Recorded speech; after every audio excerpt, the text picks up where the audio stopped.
Hello and welcome to episode 7 of Wecruit. In this week's episode we're going to be focusing on how recruiters can increase your job prospects. I'm joined here by Dylan Brooks, one of the recruitment consultants at Premier Jobs UK. So Dylan, start us off. How do you feel recruiters help increase the job prospects for candidates? So I feel like there's a few different sort of stages throughout the job search and interviewing process. The first step would be obviously just for the candidate to highlight that they are actually looking and to understand what it is that they're looking for. So that's something that obviously we can help with. If somebody was to, if a candidate was to call in, not too sure if they are ready to move, or even they're not quite sure what they want their next role to be, just a 10-15 minute conversation with one of the recruitment consultants can really just help to shed a light in terms of what the market's like, what type of roles we have, what sort of salaries we see is a sort of average at the moment, and what we feel like someone with their experience or qualification can actually get.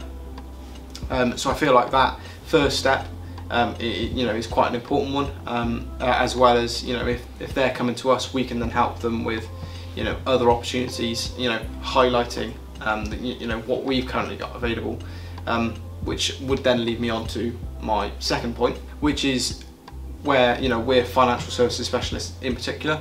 We have a range of different sort of clients and roles available that potentially could be fairly local to a candidate, but they just didn't realise that they were even recruiting.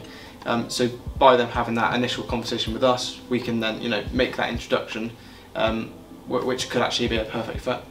Yeah, fantastic. And I think that's really important on that first point is we can help them set realistic expectations as well, in that if they think they're undervaluing themselves or potentially overvaluing themselves and going to trip themselves up.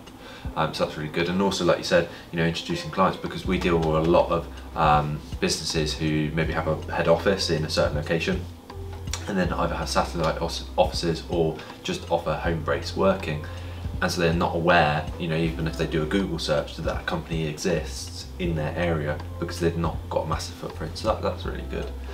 So that's in terms of like helping before a candidate's possibly started their search or been introduced to a company. What happens when they do want to apply for that role? How can you help increase their prospects when applying?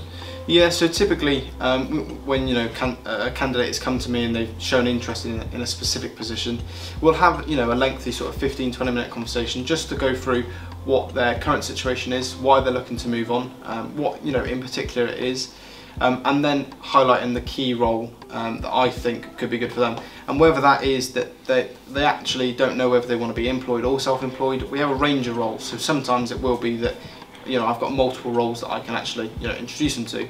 At that stage, it's obviously important to make sure that we're putting them across to the clients in the best representation as possible, and with that is their CV. We need to make sure that their CV firstly has all the correct information on their current most up-to-date job roles, qualifications, everything like that, as well as how it's formatted.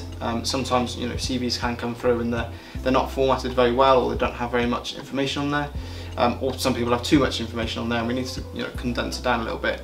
So that's something that we can help with. We can give them tips. We can also just do it for them, and we like to put our own branding on it, just to show that it is us that's edited it. It's not completely what they've sent across to us, and then obviously then we can forward their information over to the client.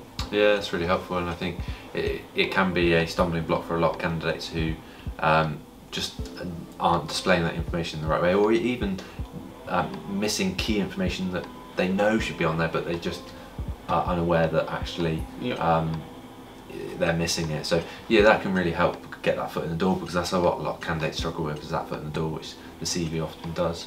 So once they've got their foot in the door and you've helped them with their CV and introduced them, hopefully they'll secure an interview.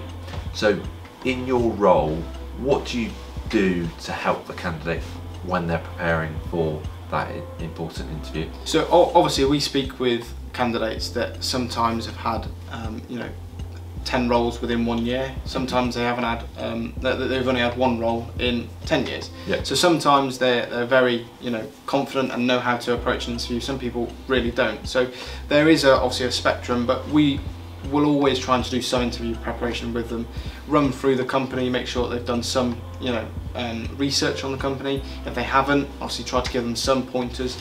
Yep. But typically this call will take place days in advance, so we do give them ample opportunity after our call to then go ahead and do a little bit more research. We'll give them some key pointers. Our marketing team sometimes also put together some like information packs for the company, so obviously we can send that across to them, and we'll just try to prep them as much as we can. For the people that feel that need it, we've also got YouTube videos and blogs about how to come across well at interview stage, how to tackle each type of interview, whether it's a telephone call or a video call or a face-to-face call. Some companies like you to be very formally dressed, and maybe you don't know that just from the company name, so that's something that we can help you with. And if there's a specific dress code, we can help with that. Also, in the interview preparation stage, obviously typically it wouldn't be the first interview, but sometimes you can have competency-based interviews or presentations or role plays, and that can be quite daunting for candidates that have never done that before or haven't done it for 10 years. So we can then obviously go through specific questions, how to answer them, what whoever's doing the interview is actually expecting them to say, and how best to tackle the whole situation. And obviously, that will again range from different types of candidates and different types of clients, but we'll try and cover all of it to give them the best opportunity in the interview. Yeah, that's fantastic. And from my point of view, when I speak to clients as well, the interview is, they want you to be successful when you come to an interview. It's not to try and trick you and trip you up and stop you from getting a job. A lot of companies are very growth focused right now, especially in 2022, and they want to recruit, but you need to be able to pass their satisfactory performance levels for you to be able to qualify to get the job. And so if you can be better prepared and more confident in yourself, which often confidence in an interview scenario comes with feeling prepared and not having that anxiety of what might happen, you can perform better and have a better chance of getting that role. And so clients want us to help candidates prepare for those interviews, because it gives them a better chance of then finding that right person for the job. So that's the feedback I get from the clients as well, and they appreciate the support we help. And you touched upon feedback there. That's actually my next point. So again, something that a lot of candidates really like is that throughout the process, and this starts as simple as them just sending their application to us, we will try and get back to every single person that applies, whether they're successful or not. We'll give them feedback as to why they weren't successful. Yep. And also if they were successful, then going through the interview processes, I'll then speak with them, get their feedback initially. If they feel like, oh, I didn't answer that question very well, or we covered this but I really wish I asked this question, that then gives me just a little bit to talk about when I go back to the client. If they felt that they actually didn't answer this question 100% how they would have liked to, I can then straight away say to the client, this is how they felt the interview went, just before the client says anything about that. Then I'll obviously get the client's feedback and then relay that back to the candidate. And for a candidate going through that interview process, if you're going directly with a firm, sometimes it can be brilliant, but that feedback can sometimes be what you're missing, because you don't know how you've done, whether you get invited back or not, you're not too sure. And then also, if you've been unsuccessful, we can ask for feedback as to why they've been unsuccessful, and then relay that back to them, so that then for their next interview they can obviously always build on that. Yeah, I think that's a really valuable point. And it's not just within recruitment that you value that professional service element. When you're buying a house, you deal with an estate agent, and okay, estate agents might get a bad rep, but actually they do provide a valuable service in being that middle person between the two parties to help make sure the feedback's nicely conveyed. But also, if you're regularly dealing with that client and you're speaking to them on a daily basis, you're not having to chase just for that one specific candidate. You're speaking to them about a variety, and you get feedback all in one hit, and then you can provide that through to the candidate. And also you can interpret the feedback as well from your experience. Are they they're just saying no and not interested, or actually do you know why they've probably come to that conclusion? You can provide that valuable feedback onto the candidate, which helps them improve for the next time. So that's really good. Obviously, we're in it to help get the right people into the right jobs. So where can you add the value to a candidate you know, should they be successful with that interview stage and go on to get an offer? Well, yeah, obviously it's always brilliant when the candidates go through and they get an offer. But we've seen the market at the moment that there's a lot of, you know, companies that are offering people, and with that it can be quite confusing in terms of what is best for them. So obviously back from that initial conversation where it's 15-20 minutes, we can just relay back to them what they said, the reason why they were leaving that role, Yep. you know, what they're really looking for, and just, you know, sort of help them along finding that ideal role. And if it comes down that actually this is the right company, but it's not quite the right package, you know, maybe salary, maybe working from home, you know, all the sort of elements that go into it, we can then sort of go back to the client, obviously with the candidate's permission, to then negotiate sort of the, you know, the package that they've been given. Something that you know, a lot of candidates out there wouldn't be 100% confident to do if they had to go direct to the firm, and if they had to be doing the negotiating, perhaps they might just accept it, but then not be, you know, 100% happy with what they've been given. So that's something that I feel, you know, once they've got the offer, it can be, you know, make it or break it in terms of their career. Just from us being able to say, actually, you know, you might be £2 off there, let's bump it up, they're going to be happy. Or you mentioned before that actually this is a hybrid working, but now you've said it's fully office based, they do want to work from home, so, you know, can we incorporate that? And just that helping hand, and just to avoid the awkward conversations between the candidate and their potential new employer, you know, can be quite helpful. Yeah, definitely, because like you said, it could be the salary that's the main motivator, or it might be something else, and through that whole journey of you supporting the candidate right from the start, you will learn, you know, what really motivates them and what's most important to them in the next role, and when it gets to that crunch point, you know, you can assist them in negotiating that offer. And we see that with the clients as well. You know, again, like I said, they're here to recruit, they're using our service to find the right people. You know, it's not in their interest for offers to keep falling through. They want to get the offer out to a candidate that is accepted, so that they can move forward and grow the team. And so they value our service in negotiating that as well. And then, you know, should that all go well, offer, you know, satisfactory for both parties, it gets accepted, is that when your support stops with a candidate, or do you go further than that?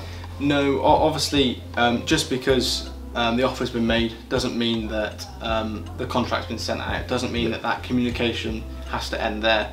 A lot of our clients and candidates will be utilising networks, so, you know, some of the bigger networks can take a little while to get, you know, through the vetting process, and with that it's just helpful for the candidates to have somebody to go to and say, look, I haven't heard anything for 2 weeks, is there any chance we can, you know, potentially chase that, you know, have you got an update for me?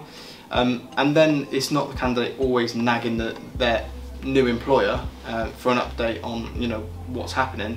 It's them nagging me, and then, you know, I'm going forward, and I don't see it as nagging. They just want to know what's going on. They, you know, they're keen to start, and I'm sure that their employer sees it the same way, because, you know, they're probably nagging the network to find out. But just to again avoid that sort of awkwardness between the two, it's just easier for that middleman. And again, sometimes we see it where the candidate then suddenly goes very quiet and doesn't do the paperwork when they need to, or doesn't return the application form. So then the employer sort of sat around waiting for that to happen, and again, they can then come to us and then say, you know, what's going on, can you get in touch with them? And then we will, and we'll just speak with them. And sometimes it'll be they've actually just had another offer and they no longer want to take it, and it'll fall through. But then we know we can go back to the client and they can start finding new people again. It may be they've gone on holiday for 2 weeks and completely forgot about it, so now they're going to pick up, and if it wasn't for my call, they would have, you know, still forgot about it. So just having that communication between when they've offered and accepted, and then all the way through to the start date, can be, you know, quite important. And that can, you know, help from a client in that if they're bringing a number of people on at the same time, you know, they can just pass on that one bulk update to us, and we can, you know, disperse it through to the various candidates who are joining them. So that's excellent. Fantastic. So that's gone through the stages of how we as a recruiter can support candidates increase their job prospects. Have you got any tips as well to go alongside that?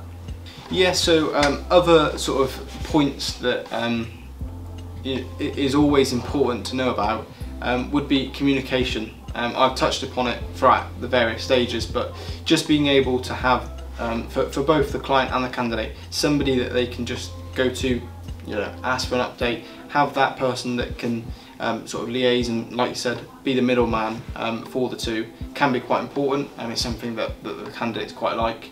And also just how, you know, I can coach the candidate on how the best way is to approach, you know, the new employer. What's the, you know, if there's a company that really like you to be, you know, proactive and want you to get the application form quite quickly. Yep. And I know that from my experience working with them before, I can then, you know, relay that back to the candidate and, you know, explain that. So hopefully they get their sort of, you know, skates on and get it sorted. Yeah, definitely. And I think also in terms of their like sort of responding to people, it can often be quite nerve-wracking for a candidate approaching a client directly in terms of that communication, because you really don't want to say the wrong thing that mucks it up. So, you know, it could be the hiring manager's gone on holiday and the candidate's not aware of it, yet we are, because we're dealing with them on a regular basis. Or it could be, you know, they've worded this, what does that mean? You know, by being there throughout the whole process, start to finish, how a recruiter can help is really then, you know, read between the lines and give those tips to the candidate to handle that communication and conversation, really. So yeah. I definitely think that's useful. Thank you for watching this week's episode of Wecruit. Hopefully you really enjoyed it, and if you do, please give us a like and a subscribe. It does mean a lot to us and really helps grow our channel. Also, if you like the content on our channel, we've got a live Q&A on YouTube coming up on Thursday the 14th of July at 11 AM. Make sure you tune into that live, where we're talking all about helping you make your next career move in financial services.